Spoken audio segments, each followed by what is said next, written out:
में ऐसे बहुत से लोग हैं जिनके पास पुरानी कार या पुरानी बाइक है। समय के साथ जब गाड़ी पुरानी हो जाती है, मॉडल आउटडेटेड लगने लगता है या इस्तेमाल कम रह जाता है, तो लोग यह सोचने लगते हैं कि अब इसे बेचकर कोई नई गाड़ी ले ली जाए। खासकर जो लोग सरकारी नौकरी में हैं, चाहे किसी भी पद पर हों, उन्हें अक्सर लगता है कि हमने गाड़ी ली तो थी, लेकिन ठीक से इस्तेमाल भी नहीं हो पाया और अब यह पुरानी हो गई है, इसलिए बेहतर है इसे बेच दिया जाए। यह सोच अपने आप में गलत नहीं है, बल्कि काफी हद तक समझदारी भरी लगती है। लेकिन असली दिक्कत वहां से शुरू होती है जहां गाड़ी बेचने का तरीका गलत अपनाया जाता है। आमतौर पर क्या होता है कि कोई व्यक्ति आता है, गाड़ी देखकर कीमत बताता है, फिर 2-4 लोग और आते हैं, आप सबसे बात करते हैं और जो सबसे ज्यादा पैसे देने को तैयार होता है, आप उसी को गाड़ी बेच देते हैं। आपको लगता है कि बस पैसे मिल गए, गाड़ी चली गई और मामला खत्म। अक्सर लोग गाड़ी बेचने के लिए सिर्फ एक स्टैंप पेपर का सहारा लेते हैं। कोई 50 रुपए का, कोई 100 रुपए का, कोई 500 या 1000 रुपए का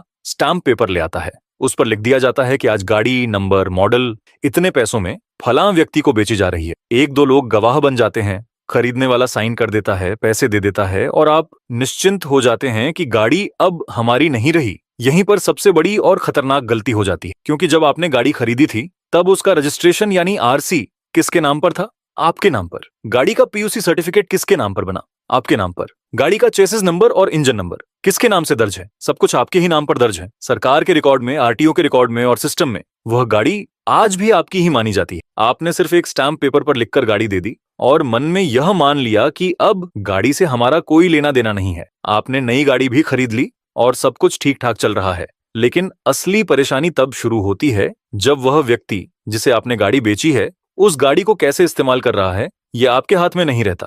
अगर वह व्यक्ति साधारण निकला, गाड़ी बहुत कम चलाता है, घर पर ही खड़ी रहती है, सुरक्षित तरीके से चलती है, तो शायद तब तक कोई दिक्कत नहीं आए। लेकिन अगर वही गाड़ी किसी गलत व्यक्ति के हाथ लग गई, किसी अपराधी के पास पहुंच गई और आपको ये पता ही नहीं कि सामने वाला असल में कौन है, तब मुश्किल खड़ी हो जाती है। अगर उस गाड़ी से किसी का एक्सीडेंट हो जाए, किसी की जान चली जाए या फिर उस गाड़ी का इस्तेमाल चोरी, डकैती, लूट या किसी भी तरह के अपराध में हो जाए, तो सबसे पहले सवाल यह उठता है कि जिम्मेदार कौन होगा। आमतौर पर लोग यही सोचते हैं कि जिसने गाड़ी खरीदी है उसी पर केस चलेगा, लेकिन हकीकत ऐसी नहीं होती। जब भी किसी अपराध या बड़े हादसे की जांच होती है, तो सबसे पहले पुलिस गाड़ी की नंबर प्लेट से उसकी जानकारी निकालती है और उस नंबर से सरकार के रिकॉर्ड में वही नाम निकलता है जिसके नाम पर गाड़ी रजिस्टर्ड होती है, यानी आपका नाम। सरकार को यह नहीं पता कि आपने स्टैम्प पेपर पर गाड़ी बेच दी थी। सरकार के लिए वह गाड़ी आज भी आपकी ही होती है। यही वजह है कि आज कोर्ट में ऐसे हजारों मामले चल रहे हैं जहां एक्सीडेंट क्लेम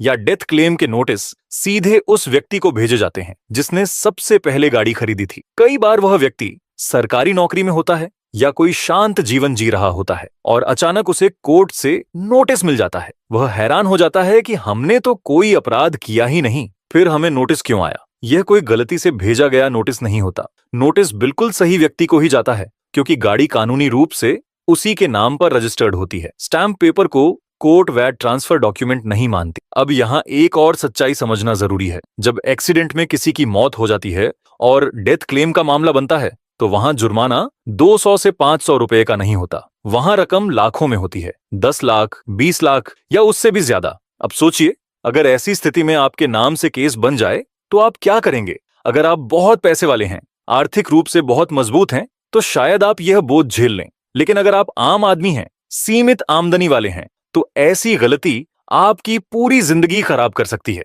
इसीलिए जिन लोगों के पास पुरानी गाड़ी है और जो उसे बेचने का मन बना रहे हैं, उन्हें बहुत सोच समझकर फैसला लेना चाहिए। जल्दबाजी में या सिर्फ पैसे देखकर गाड़ी बेचना भारी पड़ सकता है। आज भी लोग जल्दबाजी में कहते हैं कि आधे घंटे में कागज बना दो, पैसे ले लो, गाड़ी दे दो। सामने वाला भी यही कहता है कि कोई दिक्कत नहीं होगी, लेकिन जब मामला फंसता है तब वही लोग सबसे ज्यादा परेशान होते हैं। अब सवाल ये उठता है कि जब पुरानी गाड़ी बेचनी ही है, तो फिर सही और कानूनी तरीका आखिर है क्या?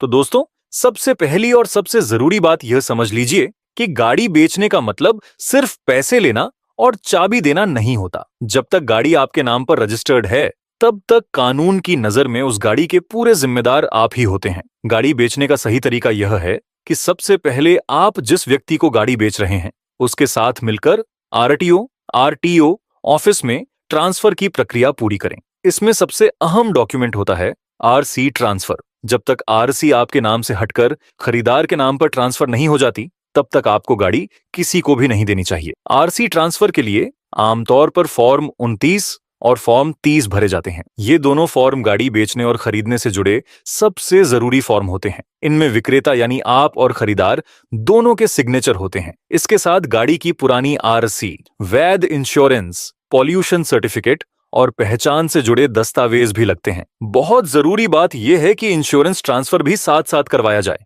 कई लोग सिर्फ आरसी ट्रांसफर कराते हैं और इंश्योरेंस को नजरअंदाज कर देते हैं, लेकिन अगर इंश्योरेंस ट्रांसफर नहीं हुआ और बीच में कोई हादसा हो गया तो फिर मामला उलझ सकता है। इसलिए इंश्योरेंस कंपनी में जाकर खरीदार के नाम से पॉलिसी ट्रांसफर कराना भी उतना ही जरूरी है। आजकल कई राज्यों में यह पूरा प्रोसेस ऑनलाइन पोर्टल के जरिए भी किया जा सकता है, लेकिन फिर भी यह ध्यान रखें कि अंत में आरटीओ रिकॉर्ड में गाड़ी का मालिकाना हक बदल चुका हो। आप चाहें तो आरटीओ एजेंट की मदद ले सकते हैं, लेकिन खुद यह जरूर चेक करें कि ट्रांसफर वास्तव में हो गया है या नहीं। इसलिए जब भी गाड़ी बेचें, चाहे बाइक हो, कार हो, ट्रैक्टर हो या कोई भी वाहन, पहले कागज पूरे, फिर गाड़ी सौंपे। यही समझदारी है, यही सुरक्षा है।